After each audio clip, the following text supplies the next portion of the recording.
Hello à tous et bienvenue dans l'info de la semaine du Labo des CIP, le format court pour rester à jour sans devoir lire 42 rapports entre deux cafés. Cette semaine, le mot-clé c'est disoptimisme, un terme un peu barbare pour décrire une réalité très simple. On espère que ça ira mieux, tout en voyant le marché de l'emploi se tendre. Les derniers chiffres publiés par la DARES montrent une hausse globale du nombre de demandeurs d'emploi, toutes catégories confondues. Sur un an, la catégorie A progresse fortement chez les jeunes, avec une augmentation de plus de 23%, et chez les publics les plus éloignés de l'emploi, avec plus de 40% d'augmentation pour les parcours d'insertion et les seniors. Autrement dit, ce sont précisément les publics que nous accompagnons au quotidien qui sont les plus exposés à la dégradation du marché.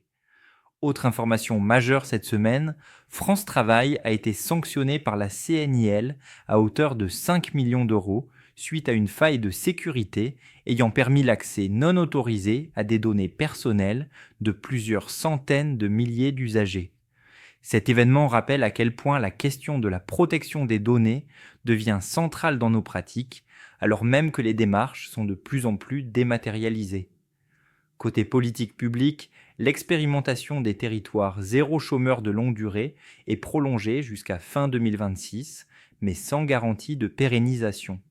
Cela concerne aujourd'hui plus de 60 territoires en France et plusieurs milliers de personnes salariées dans les entreprises à but d'emploi. Le dispositif continue donc, mais dans un climat d'incertitude budgétaire. Sur le volet formation, le budget 2026 confirme un durcissement des financements.